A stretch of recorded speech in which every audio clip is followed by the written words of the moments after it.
Tout le plaisir est pour moi et vous le savez, Georges. Et merci pour l'insigne honneur qui m'est fait de me permettre d'être compté parmi les invités de cette prestigieuse émission. Alors, professeur Ahmed Ndiaye, vous êtes maître de conférence titulaire en droit public du CAMES, responsable des masters 1 et 2 en droit et administration des collectivités territoriales à la faculté des sciences juridiques et politiques de l'université Cheikh Anta Diop de Dakar. D'abord, Deweneti, nous venons de célébrer la Korité une dizaine de jours après Pâques. Voilà, c'est encore le dialogue islamo-chrétien qui se met en branle et c'est cela qui fait tout le charme de ce pays. Et un dialogue vivant qui permet à des hommes et des femmes de confessions différentes de pouvoir partager un idéal de vivre collectif commun.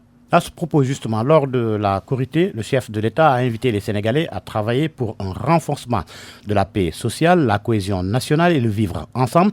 Cela passe par quoi? Quand on sait qu'à un certain moment, le Sénégal, professeur, était fracturé, les acteurs politiques se regardant en chien de faïence, et ce clivage avait même investi les familles.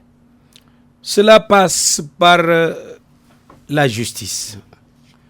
Cela passe par notre adhésion au projet que les acteurs politiques nous proposent et d'avoir le sentiment que nous vivons dans un espace où tous les citoyens naissent libres et égaux en droit.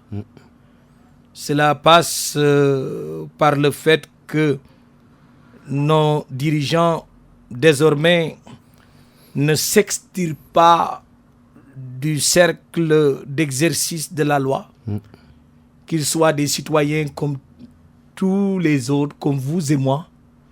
Je pense que si les Sénégalais et les Sénégalaises perçoivent la chose comme telle, certainement nous retrouverons cette unité qui a tant marqué et jalonné l'histoire du Sénégal et immanquablement, malgré nos diversités, nos différences, mais nous pourrons nous retrouver autour de l'essentiel, ce qui nous permet d'opposer au reste du monde notre individualité en tant que Sénégalais ou Sénégalaises. Plus de justice sociale alors? Plus de justice sociale, c'est ça qui a tant manqué durant tous ces régimes passés. On a eu l'impression à un moment donné qu'il y avait les Sénégalais et les Sénégalaises du dedans et les Sénégalais et les Sénégalaises du dehors. Et je pense que lorsqu'on parle d'unité nationale, tout le monde devrait être autour tout simplement de la nation. Tout le monde devrait ressentir la nation comme étant la sienne. Et à un moment donné, on a un peu perdu ces sensations-là. Prions et espérons qu'avec la nouvelle ère qui s'annonce, que nous puissions mais vraiment articuler toutes nos démarches autour de ce principe cardinal d'égalité et de justice. Et que surtout les acteurs, les autorités prêchent par l'exemple. Mais ça, vous avez touché du doigt le nœud gordien. Vous avez touché du doigt le problème central. Il faut que ceux qui aspirent et ceux qui nous gouvernent finissent par se proposer à nous comme des références et comme des modèles. Il faut qu'ils soient des guides, des éclaireurs. Il faut que nous nous sentions un peu rassurés quand on les voit à l'œuvre, lorsqu'ils mettent en branle leur politique publique. Et je pense que donc, comme disait Abbé Emmanuel Sieyès, la confiance certes vient d'en bas, mais inévitablement le pouvoir vient d'en haut. Et donc il faut qu'à tout point de vue ces hommes et ces femmes-là, mais soient tout simplement des modèles et des références pour nous tous. Au premier rang de tout cela, Bassirou Diomaye Faye, élu 5e président de la République à l'issue d'un processus entaché d'embûches, du retrait des fiches de parrainage jusqu'à la publication de la liste définitive des candidats, avec le report, professeur, sans compter les pertes en vies humaines. Alors, quelles leçons peut-on tirer de ce processus qui vient de s'achever?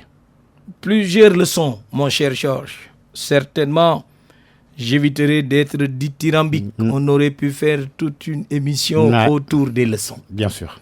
Je vais essayer d'être synthétique. On pourrait envisager comme première leçon que la démocratie n'est jamais acquise. Parce que lorsqu'on regarde le Sénégal du haut de ses 64 ans, il nous a été rapporté relativement aux événements récents qu'une démocratie se vit, se nourrit de quelque chose. Et malheureusement, lorsque tel n'est pas le cas, lorsque nous n'avons pas les hommes et les femmes en état de préserver cet idéal démocratique, il est possible que nous encourions certains risques qui peuvent être tragiques.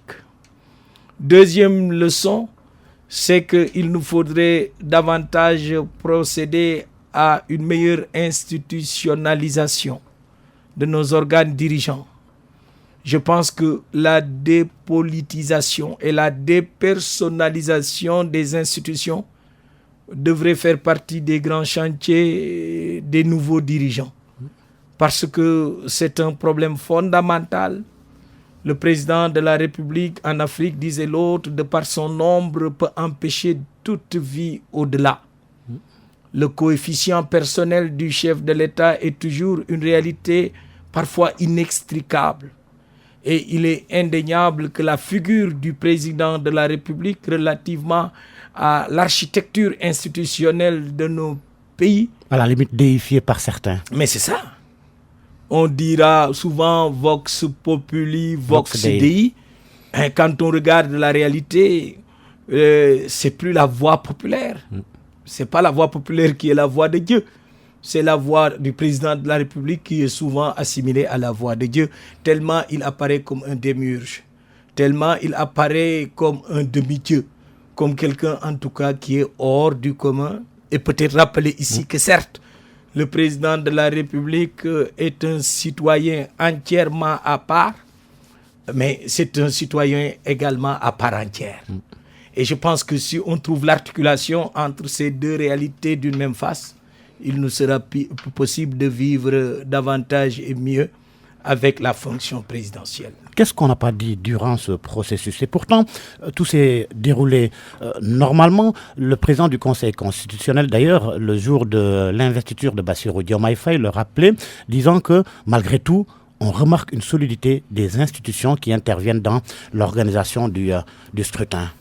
Oui, tout s'est déroulé normalement, avec quand même quelques hypothèques, avec quand même quelques pesanteurs. Il est arrivé dans ce pays où la chose la mieux partagée, c'était la fébrilité. Nous étions dans une fébrilité institutionnelle qu'on n'a jamais presque rencontrée depuis notre toute jeune accession à la souveraineté internationale.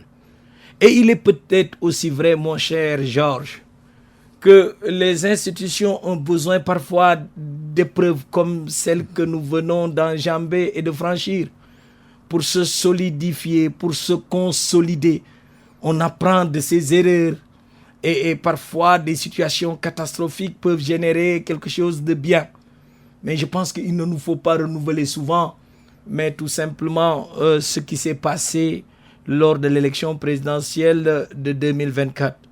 Je pense qu'il nous faut aujourd'hui faire une synthèse intelligente de tout cela pour pouvoir envisager l'avenir avec beaucoup de sérénité.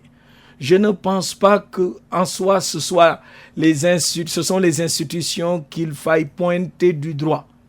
Mais comme je l'ai souvent dit, les institutions sont animées par des hommes et des femmes. Et lorsque la chose politique est trop prégnante dans la vie de tous les jours d'une nation, l'inconvénient majeur, c'est qu'il peut arriver des couacs comme ceux auxquels nous avons assisté et qui peuvent remettre en péril dramatiquement, mais tout simplement le projet démocratique que nous avons essayé de mettre bien avant même les indépendances. A-t-on assisté à une guerre des pouvoirs? Avec cette crise institutionnelle, vous l'avez dit, à notre connaissance, le Sénégal ne l'a jamais connue, crise entre exécutif, parlementaire et législatif par le Conseil constitutionnel. Non, en réalité, moi, je pense que à travers cette crise, fort heureusement, il y a une institution qui a véritablement rempli son office. Le Conseil constitutionnel. Le Conseil constitutionnel.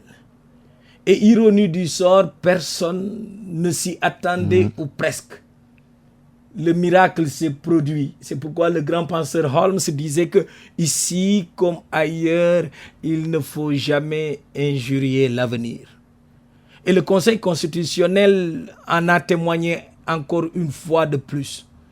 Moi, je pense que n'eût été la diligence, la posture républicaine des 7 sages constitutionnels, on serait peut-être dans un autre pays aujourd'hui. Et donc, comme vous le dites si bien, il n'y a pas eu de duel fratricide intra-institutionnel. Je crois que c'était beaucoup plus lié à des postures d'hommes. Et en premier chef, le président de la République, qui est souvent dans nos pays l'alpha et l'oméga de la vie politique, de la vie nationale.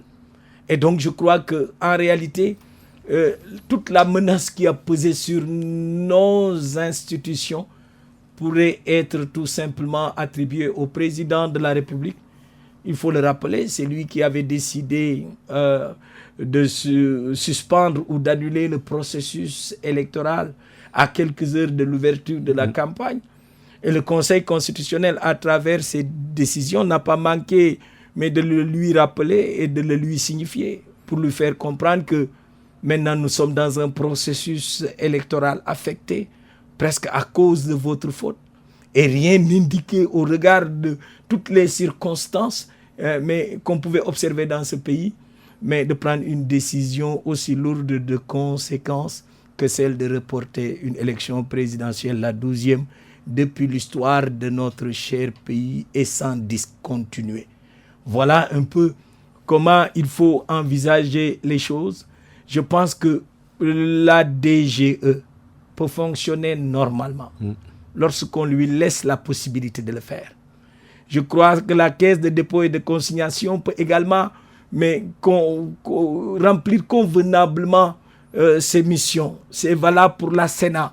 Mais lorsque nous avons un homme ou une femme qui devient l'épicentre, qui prend en otage presque tout le système, les conséquences, c'est que voilà, il va y avoir un peu un fonctionnement bancal, un fonctionnement qui ne répond pas aux préoccupations de départ lorsqu'ensemble nous avions décidé à travers nos constitutions, mais tout simplement d'ériger ces organes en institutions républicaines. Voulez-vous dire que malgré tout cela, en définitive, on a assisté à un dialogue des institutions comme il en arrive très rarement? Mais vous savez, ce que les hommes politiques ne mesurent pas suffisamment, c'est que lorsque les circonstances l'exigent, les hommes et les femmes dans ce pays comme dans d'autres ont fini par faire allégeance au véritable et unique souverain, en l'occurrence le peuple. Et dans les dernières heures, dans les derniers jours du processus électoral, à travers le Conseil constitutionnel et ses 7 membres, à travers le ministère de l'Intérieur, à travers la Sénat, mais nous avons vu que finalement, ces hommes et ces femmes ont décidé de servir, mais leur unique employeur, en l'occurrence, le peuple sénégalais. Les limites de la politique ici ont montré tout simplement leurs caractéristiques et que le président de la République, inévitablement, a buté sur cela. La preuve, tout le monde pensait que le président du Conseil constitutionnel, Mamadou Badio Camara, était acquis à la cause du président de la République. Je ne sais pas ce qu'il en était de leur relation. On a vu combien, voilà, on l'a propulsé à la tête du Conseil constitutionnel. C'était des éléments et des sources d'inquiétude. Après son passage à la Cour suprême. Voilà, et après avoir prorogé, mais ça fonctionne, parce qu'ils auraient dû partir à la retraite. On a rajouté 3 ans supplémentaires. Au lieu de partir à 65 ans, ils vont finalement partir, ou ils sont partis à 68 ans. Tout cela était un faisceau d'indices qui permettait de douter de l'impartialité de ces juges. Mais à un moment donné et au bon moment, l'orgueil national a prévalu sur toute autre considération pour le grand bien de notre très cher pays, le Sénégal. Quelles sont les forces et les faiblesses de nos institutions? Cela, l'exécutif, le judiciaire et le parlementaire. Y a-t-il un équilibre des pouvoirs? Non. Le déséquilibre est manifeste. Il y a un pouvoir au Sénégal, c'est la fonction présidentielle. Il y a un pouvoir au Sénégal, c'est le chef de l'exécutif, le président de la République. À la limite, tous les autres pouvoirs sont souvent des bras armés, des bras séculiers. Tous les autres pouvoirs sont un peu des prolongements, une sorte de continuum de la fonction présidentielle. Ils sont moins là pour irriter ou tout simplement faire barrage au président de la République. Mais plus que cela, ils sont souvent là, mais pour permettre à ce que les volontés capricieuses du prince soient mises en branle. Et donc, vous le voyez, Georges, l'hypertrophie de la fonction présidentielle, voilà notre malheur. L'hyperprésidentialisme, voilà notre misère. Et ce n'est pas pour rien que j'ai accueilli avec beaucoup d'enthousiasme l'idée, vous l'avez dit, d'un nécessaire rééquilibrage mais des pouvoirs entre les différentes institutions. Je crois que aujourd'hui, prenant les leçons du passé, nous avons compris qu'il nous faut une autre façon d'aborder nos institutions. Il nous faut des rapports beaucoup plus équilibrés, rationaliser la fonction présidentielle. Voilà peut-être l'œuvre magistrale à envisager. Mais quand on rationalise la fonction présidentielle, peut-être doter le Premier ministre, mais qui est souvent depuis la nuit des temps au Sénégal un simple directeur de cabinet, mais en faire véritablement un centre de pouvoir, une station de décision. Et j'ai souvent dit qu'il y a deux façons de rééquilibrer. On rééquilibre en prenant quelque chose dans la scarcelle du pouvoir dominant, mais pour transférer cela mais dans la sphère du pouvoir qui est souvent dominé. Lequel des pouvoirs, pas l'exécutif, parce que tout est concentré, dites-vous, au niveau de l'exécutif, lequel des pouvoirs, législatifs ou judiciaires, renforcer le plus? Mais moi je dirais les trois. Quand je parle de pouvoir, le gouvernement est une institution. Bien sûr. Dans la constitution du Sénégal. Et le gouvernement, c'est le primus inter partes, le premier ministre, le premier parmi les pairs et les autres ministres. Mais à côté, c'est le pouvoir judiciaire et à côté, c'est le pouvoir législatif. Moi, je pense que à défaut de dégrossir la fonction présidentielle, au moins il faudrait renforcer les prérogatives en tant que contre-pouvoir, en tant que contrepoids de toutes les autres institutions.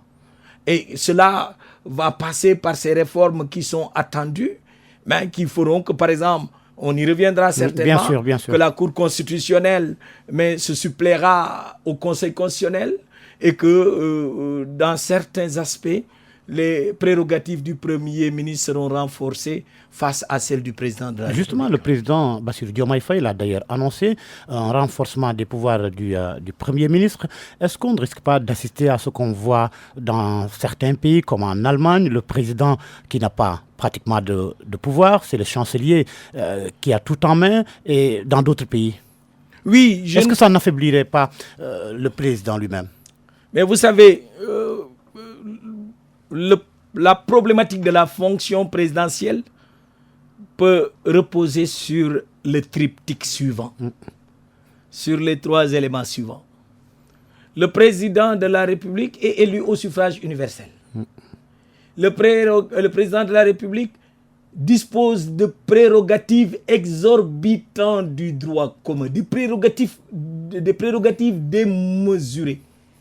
Et quand vous prenez tout cela et que vous rajoutez le fait que la fonction présidentielle est estampillée du sceau de l'irresponsabilité, mais vous comprenez forcément et aisément pourquoi nous succombons souvent au ponce-pilatisme. Le président de la République, comme je l'ai dit tantôt, en Afrique, mais détermine tout, ou presque tout.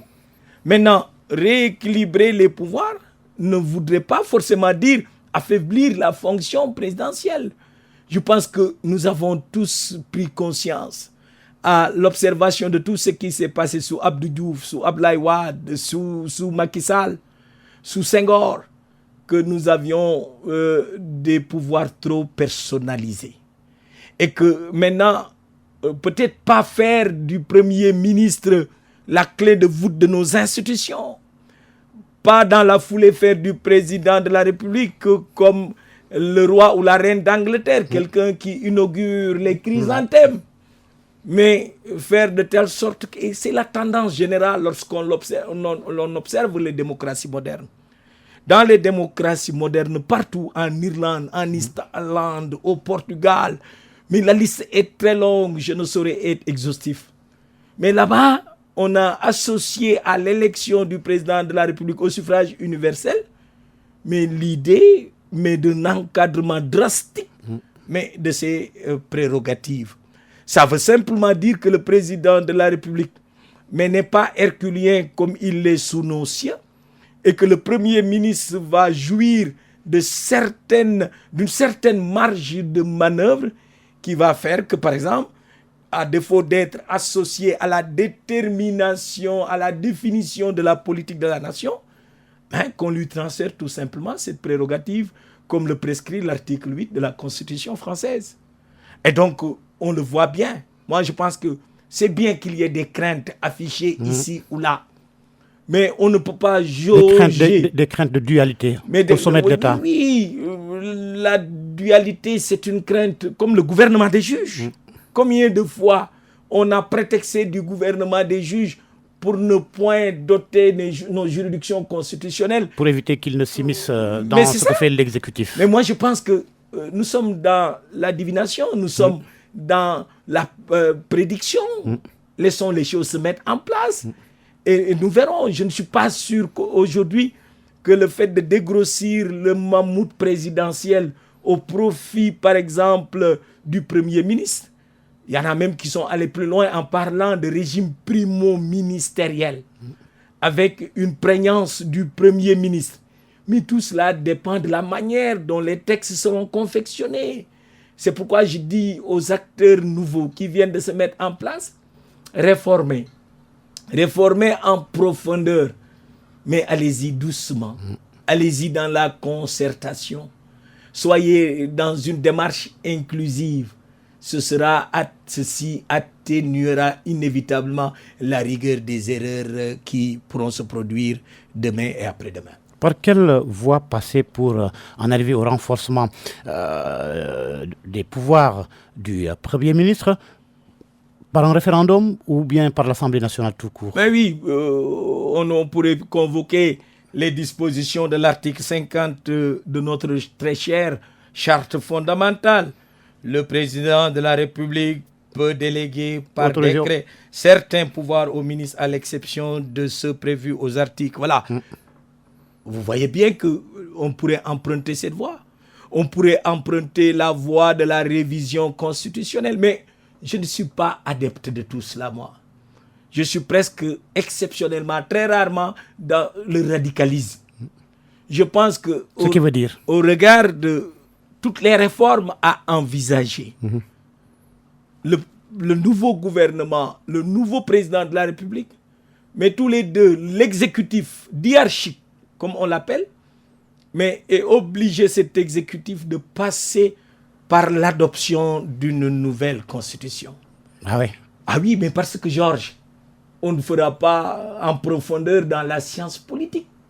Mais vous savez comme moi que le président de la République ne dispose pas d'une majorité confortable acquise à sa cause à l'Assemblée nationale au sein de l'hémicycle. Et que donc s'il veut véritablement envisager des réformes fondamentales, voire radicales, il est fort probable qu'il va rencontrer l'obstruction, mais tout simplement de la majorité parlementaire devenue aujourd'hui minorité. Le président Mitterrand, François Mitterrand, lorsque la gauche est arrivée au pouvoir, le président François Mitterrand, lorsque la gauche est arrivée au pouvoir en 1981-82, premier réflexe, il a remplacé la majorité de droite, mais à travers des élections législatives anticipées. Le président Jacques Chirac, voulant un peu faire le malin, a estimé bon de garder la majorité en place. C'est ce qui a fait que de 1997 à 2000, il a connu mais un magistère très difficultueux. Et donc pour moi, aujourd'hui, la dissolution de l'Assemblée nationale est une évidence. Le 11 septembre, en septembre, ce ne pourra être possible qu'en septembre. Il faudra dissoudre l'Assemblée nationale. Pour moi, parce qu'on ne peut pas s'accommoder. Et l'inconvénient, c'est que si le président actuellement mis en place par 2 400 et quelques mille Sénégalais veut véritablement dérouler son projet comme il l'appelle, il est obligé de s'adosser à une majorité parlementaire confortable. Il sera obligé, même moi je suis de ceux qui soutiennent qu'il pourrait dans la foulée dissoudre les collectivités territoriales. On y arrivera. Mais vous parlez de votre radicalisme. Une nouvelle constitution, plus précisément, mettre à plat cette constitution ou bien réformer certains articles de la constitution. Mais moi, je ne suis pas pour changer la constitution. Je l'ai dit. C'est l'erreur fatale commise par le président Macky Sall en 2016. Je suis pour le changement de constitution. Parce que la constitution, ce n'est rien d'autre que la traduction juridique des valeurs, mais fortement consacrées dans une société à un moment donné. Et tout le monde sait que si un candidat de l'opposition arrive lors d'un premier tour de scrutin en Afrique à battre le candidat du président sortant, malgré tout ce qui s'est passé, c'est que le peuple aspire à des changements profonds. Et ces changements profonds ne peuvent pas s'accommoder de compromissions. Et si demain le président de la République et son premier ministre, leur gouvernement, sont presque obligés de s'agenouiller devant la majorité parlementaire à l'Assemblée nationale, mais cela remettrait en cause tout simplement les grands principes qu'ils ont affichés, à savoir oui au compromis et non à la compromission. On a parlé tantôt de supprimer le Haut Conseil, le Haut Conseil des collectivités territoriales. On a parlé de supprimer le Conseil économique, social et environnemental. Même là, je mettrai quelques petites réserves, parce que le Conseil économique, social et environnemental a son répondant au niveau tout simplement de l'Union africaine, à son répondant au niveau du Cercle des Nations Unies. Donc, à la limite, même si on doit garder ces institutions-là sous un autre format, on peut le faire et on doit le faire. Moi, ce qui me gêne le plus... Essayer de rassembler ces deux institutions en une seule institution de conseil. Mais qu'est-ce qui nous empêcherait d'avoir un conseil économique, social et environnemental à dimension humaine et dépolitisé, avec de véritables techniciens et peu budgétivores? Mon souci principal, c'est le caractère budgétivore de ces institutions. Si ces institutions ne nous coûtent pas grand-chose, s'il est possible de réunir de grands techniciens de l'environnement, de l'économie, dans une structure beaucoup plus digeste, beaucoup plus humaine, moi je n'ai pas de souci avec cela. Mais dans son format actuel, nous savons que le Conseil économique, social et environnemental va devoir évoluer. Va devoir évoluer vers la suppression ou va devoir évoluer vers une refondation inévitable. C'est valable pour le Haut Conseil des collectivités territoriales. C'est valable pour le Haut Conseil du dialogue social. Ce n'est pas la pertinence tant de ces institutions qui a été décriée. c'est surtout l'instrumentalisation qui en est faite par le président de la République à travers les modalités de désignation des membres. Tout cela relevé ou laissé apparaître des relents politiques, pour ne pas dire politiciens. Et donc, je reviens à la charge. L'institutionnalisation de nos institutions à laquelle nous aspirons passe forcément par une refondation. Et donc, Georges, je reste figé dans mes bottes, radical de ce point de vue-là. Le président ne pourra faire ce qu'il souhaite faire dans ce pays. La rupture tant annoncée ne pourra être convenablement amorcée si on n'est pas en mesure de mettre en place une nouvelle constitution qui prendrait en charge tout cela. Une nouvelle constitution après des concertations. Toujours. Je suis radical, certes, Georges, mais je suis un homme de dialogue. Je suis quelqu'un qui pense qu'il y a de bonnes idées partout, et dans l'opposition, et dans la société civile, et dans tous ces acteurs-là qui fourmillent, mais dans le landerneau politique, économique, culturel, social sénégalais. Moi, je pense que dans tout ce que nous aurons à faire, à partir de maintenant, il nous faut adopter ces postures-là républicaines qui voudraient que tout le monde soit associé, que personne ne soit mis en charge. Et je suis convaincu que l'intelligence sénégalaise permettra, mais tout simplement, de refonder notre système et de mettre en place nos institutions. Les institutions auxquelles nous aspirons. Et vous voyez, ça, c'est un débat qui est récurrent. Est-ce que refonder le système, c'est reprendre les yeux fermés ce qui se fait en France, ce qui se fait aux États-Unis ou ce qui se fait en Angleterre? Non. De toute façon, il est évident que tout le monde influence tout le monde. Mais de ce point de vue, je pense que pour une bonne subjectivation de nos textes, il nous faudrait nous les approprier davantage et mieux, les tropicaliser, les mettre en phase et en harmonie avec les légitimes préoccupations des Sénégalais et des Sénégalaises. Sinon, on mettra des institutions qui, relativement à la forme, seront applaudies et plébiscitées partout. Mais quant à l'applicabilité et l'application, forcément, il y aura des choses à redire. En tous les cas, les nouvelles autorités ont lancé de grandes réformes. Nous démarrons par le Conseil constitutionnel. Professeur Ahmed Ndiaye, maître de conférence titulaire en droit public CAMES. Le Conseil constitutionnel, faudra-t-il élargir les champs de compétences de cette institution? Ah oui, Georges. Combien de fois ne s'est-on pas offusqué du fait que trop souvent le Conseil constitutionnel a brillé par une formule devenue, mais tout simplement... incompétent. Incompétent. Au regard, presque en pleurant, au regard de ma compétence stricte d'attribution, je ne saurais répondre à cette question. C'était presque une formule consacrée. Et je disais que les membres du Conseil n'ont pas besoin de venir au Conseil. Ils peuvent rester chez eux.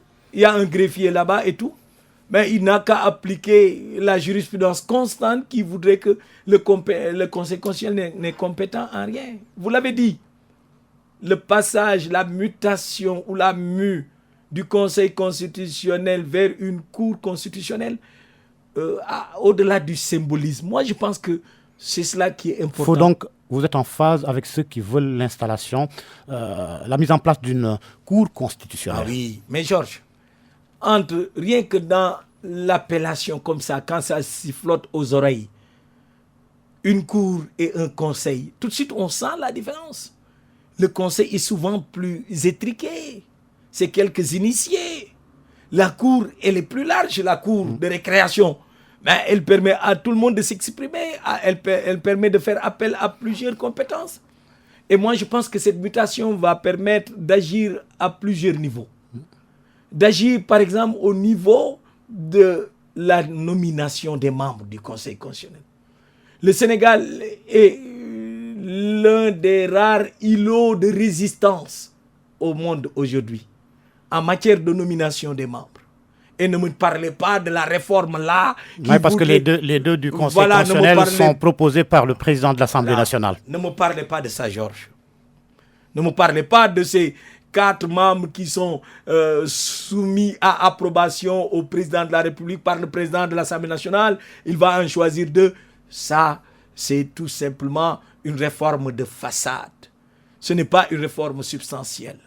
Quand on connaît les accointances, les affinités entre le président de la République et le président de l'Assemblée nationale, surtout lorsque les majorités sont concordantes, on peut aujourd'hui affirmer qu'au Sénégal, nous avons une nomination monopolistique au profit du président de la République des 7 membres du Conseil constitutionnel. Ça doit être révolu. Mais ça n'a pas influé dans les récentes décisions prises rendues par le Conseil constitutionnel. Mais même vous, Georges, quand vous le dites, vous savez qu'un miracle s'est produit. Parce que le Conseil là ne nous avait pas habitués à cela. Pourquoi on s'égosille tant? Pourquoi tant de louanges? Pourquoi tant d'auréoles? Pourquoi tant de fleurs jetées sur le Conseil constitutionnel? Parce que c'est iconoclaste ce qui s'est passé. Moi, je voudrais un Conseil constitutionnel, en tout cas une juridiction constitutionnelle. C'est plus générique. Ça englobe tous les organes constitutionnels. Je souhaiterais une juridiction constitutionnelle, mais qui soit dans cette posture tout le temps. C'est-à-dire à la quête effrénée de dire le droit. Tout le droit et rien que le droit. Et il n'est pas sûr que le modèle de désignation des membres du Conseil constitutionnel en vigueur encore au Sénégal soit une bonne option. On peut également penser à élargir les autorités de saisine. Moi, je pense que quand nous sommes face à certaines situations, la société civile s'y est essayée, mais elle n'avait pas la qualité et l'intérêt à agir. Moi, je pense qu'on peut élargir le spectre des saisissants. On peut, comme dans d'autres pays, le Gabon, dans beaucoup de pays africains, mettre en place des mécanismes de saisine directe du Conseil constitutionnel. Ça ne doit pas être l'affaire simplement des organes supérieurs de l'État. C'est vrai qu'il y a une réforme qui nous permet indirectement, dans le cadre d'un procès, de saisir le Conseil constitutionnel. C'est un pas, mais le pas de géant reste à faire. Relativement à cela, on peut rajouter, mais tout simplement le champ d'attribution des compétences du Conseil constitutionnel. Le Conseil constitutionnel, transformé en cour constitutionnelle, mais verra forcément ses compétences élargies. On ne peut pas réduire une institution aussi décisive dans l'architecture démocratique de notre pays à de simples attributions, de simples compétences d'attribution. Il faut que le Conseil puisse rendre plus d'avis, des demandes d'avis provenant de plusieurs acteurs de la société sénégalaise. Lorsqu'un président de la République décide de suspendre le processus électoral, lorsque le président de la République ne s'empresse pas pour mettre en branle les recommandations du juge constitutionnel, qu'est-ce qu'il faut faire? Est-ce qu'il nous faut être dans une posture d'attentiste? Ou est-ce qu'il faut, par des mécanismes huilés et dédiés, permettre à ce que cette carence-là du président de la République puisse être dénoncée, mais par des acteurs multiples et variés? Voilà les enjeux au niveau de la saisine. Et donc, au niveau du profil, on peut encore aller plus loin. Moi, je pense qu'on irait vers une cour au moins avec 9 membres ou 11. Parce que c'est la cour la plus importante aujourd'hui. C'est la juridiction la plus importante. On peut augmenter le nombre des membres de la prochaine future cour constitutionnelle. On peut différencier et diversifier les profils. Moi, je pense qu'un politiste siège au Conseil constitutionnel. Je pense que les théoriciens du droit que nous sommes siègent actuellement, il n'y a pas de professeur de droit au Conseil constitutionnel. Et moi, je pense que toute cette somme d'expériences différentes... Mais il y en avait. Il y en avait. Mais à un moment donné, on ne sait pas par quelle magie opératoire. Je ne sais pas pour ce que les professeurs d'université ont fait au président de la République. Il a décidé de ne plus faire appel à leur service. C'est une erreur monumentale.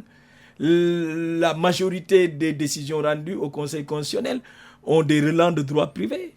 Une écrasante partie des décisions rendues ou des arrêts rendus au Sénégal, mais ont une connotation de droit public.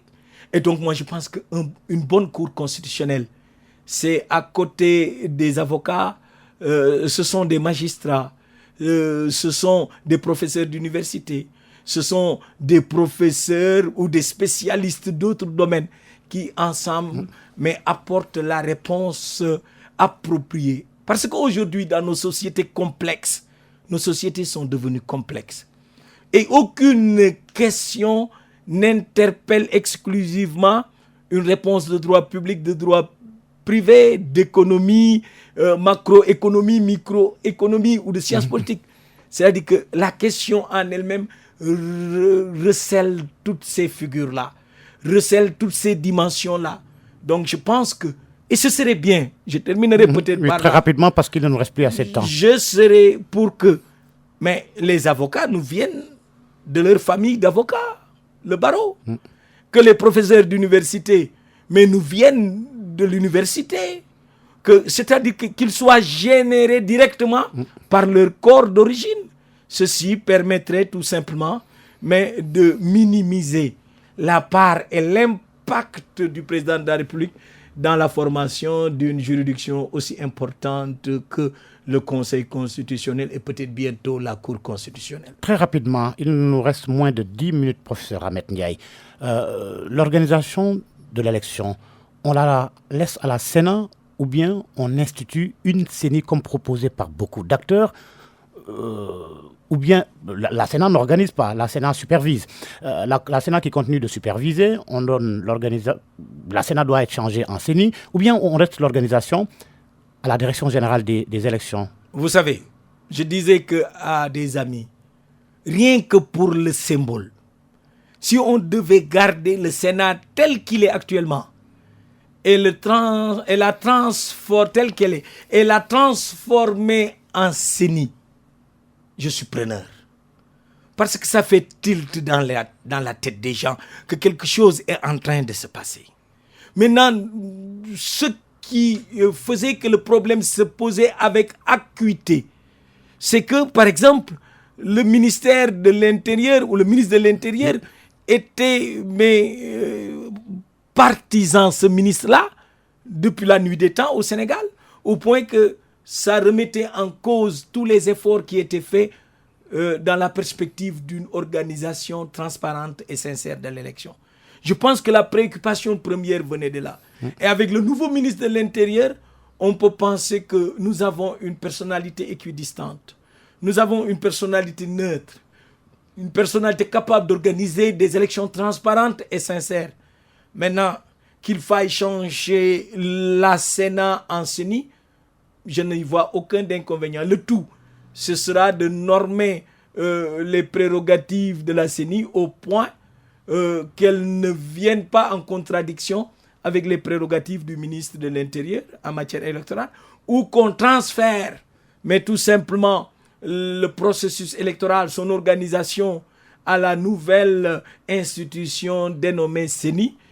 Voilà, on verra tout cela au moment des échanges et des débats, mais inéluctablement, des réformes institutionnelles doivent être menées.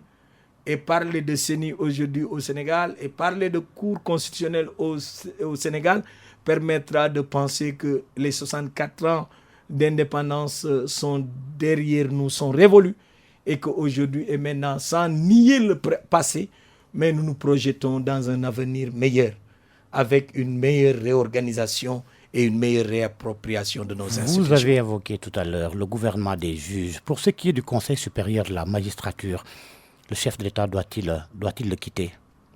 Il y a deux options pour moi qui s'offrent à nous. Soit le président de la République et son ministre de la Justice. Rappelez que le président de la République est le président du Conseil supérieur, que le ministre de la Justice en est le vice-président. Soit, même si on les maintenait, on ne les maintiendrait que dans une posture de représentation. À la limite qu'ils soient là presque pour arrondir les angles, pour éviter que ça ne parte dans tous les sens. Et comme le disait un observateur averti de la vie nationale sénégalaise, le président de la République finit toujours par se retrouver en face des décisions prises au niveau du Conseil supérieur de la magistrature. C'est la preuve que physiquement, il peut ne pas être là-bas sans qu'on s'en rende compte presque. Le tout maintenant, c'est de trouver un équilibre entre ces deux postures-là. En faire un observateur avisé, permettre en cas de besoin de jouer à l'arbitrage nécessaire, mais ne plus être l'acteur décisif relativement à la carrière des magistrats, parce que, comme je l'ai souvent dit, oui, à compétences égales dans nos pays, souvent le président de la République, à travers une adroite politique de domination, finit par mettre les hommes qui sont acquis à sa cause, et c'est là que commence tout simplement, mais le craquellement de nos institutions. C'est cela qui fragilise nos institutions, parce que tout simplement, si tous les acteurs qui devaient jouer un rôle de contre-pouvoir finissent par s'accommoder au président de la République, ben, les conséquences, c'est tout ce qu'on a observé dans ce pays avec beaucoup de regrets et de désespoir relativement à la confusion des pouvoirs. Le président de la République risque d'avoir un vice-président, en tout cas, c'est dans le programme de Bassirou Diomaye Faye. Avec le renforcement des pouvoirs du Premier ministre, est-ce qu'on a réellement besoin de mettre en place un poste de vice-président? Oui. En quelques secondes. Oui, en quelques secondes. Moi, je pense que tout cela mérite encore de notre part, d'abord de la prudence, mais en plus une réflexion plus approfondie. Je ne suis pas pour l'attelage gouvernemental ou institutionnel juste pour le fun. Il faut qu'on mesure la portée réelle de ces postes-là, la portée réelle de ces institutions, l'impact sur notre vie de tous les jours. On ne va pas mettre un vice-président pour les beaux yeux du président ou du vice-président. Je pense qu'il nous faudra repenser par nous-mêmes et pour nous-mêmes nos institutions. Et cela, comme je l'ai dit, nécessite davantage de concertation et de dialogue pour qu'on finisse, comme les Américains, par mettre en place des institutions qui nous ressemblent, qui nous reflètent notre propre image, et cela dans la meilleure des postures. Alors, professeur Ahmed Ndiaye, en une minute, à un certain moment de votre vie, vous avez flirté avec la politique. Je peux rappeler l'épisode 2007, lorsque vous étiez allé au Conseil constitutionnel déposer le dossier de candidature d'Idrissa Seck. Au même moment, l'ancien Premier ministre était reçu au palais. À l'époque, vous aviez démissionné avec fracas. Avez-vous toujours ce même dégoût de la chose politique? Dégoût non, mais prudence certainement. Je pense que souvent, quand je les côtoie un peu, les hommes politiques sont faits d'un autre pédigré. Les hommes politiques sont souvent une autre race. Et pour peu qu'on ne soit pas un homme de compromission, pour peu qu'on soit arc-bouté sur des principes, des valeurs, il est souvent très difficile de les côtoyer. Parce que souvent, c'est eux qui nous changent, et pas toujours en bien. C'est pourquoi je suis très, très prudent face à la chose politique. Mais même si je pense qu'aujourd'hui, nous ne pouvons plus laisser simplement les politiques décider de notre destin commun. Que chacun doit prendre ses responsabilités en tant que vigie, en tant que sentinelle, en tant que personne qui propose des solutions face à des crises, mais devenir des acteurs, de véritables acteurs. Mais cela nécessite un environnement rasséréné. Nourrissez-vous l'envie de retrouver la cour, de retrouver l'arène? Oui, pour être honnête, oui. Au regard de tout ce que j'ai vu dans ce pays-là, je pense que nous, les intellectuels, nous ne devons plus déserter l'espace politique. Parce que sinon, ça risque d'être le combat des singes, comme disait l'autre. Il nous faut humaniser, il nous faut surtout rendre plus technique le débat. Mais plus technique, pas dans le sens de la complexité. Intégrer un parti ou bien en créer un? Mais toutes les options sont dans la nature, Georges. Et l'avenir proche et peut-être un peu plus lointain nous édifiera. Mais dans mes prières, je dis souvent à Dieu que si vous devez faire de moi un homme politique dans ce pays, si je ne peux être d'aucune utilité pour le changement, mais fassiez que je ne sois jamais un dirigeant. Ça ne m'intéresse pas. Les sirènes, les gyrophares, tout cela, c'est pas mon dada. Merci. Ce qui m'intéresse, c'est d'être un acteur concret et réel mais pour le devenir et le bien-être de notre très cher Sénégal. Merci, professeur Ahmed Ndiaye. Mais merci beaucoup, mon très cher. Merci d'être venu au grand jury. Voilà. Vous ne m'avez pas permis de terminer par une demande simple. C'est que je suis de Bargny et actuellement on est confronté à des problèmes environnementaux cruciaux. Il y a même la volonté d'installer une nouvelle société, une cimenterie. Et je demande aux nouvelles autorités de savoir que l'environnement est une préoccupation constitutionnelle et une valeur constitutionnelle. Et que de ce point de vue-là, Bargny a suffisamment souffert. Bargny qui suffoque. Voilà, Bargny qui suffoque. Merci, professeur Ahmed Ndiaye, d'être venu au grand jury, maître de conférence titulaire en droit public, responsable des masters 1 et 2 en droit et administration des collectivités territoriales à la faculté des sciences juridiques et politiques de l'université Cheikh Anta Diop de Dakar. Merci à Abdou Thiam qui était à la partie technique. Bon dimanche à toutes et à tous.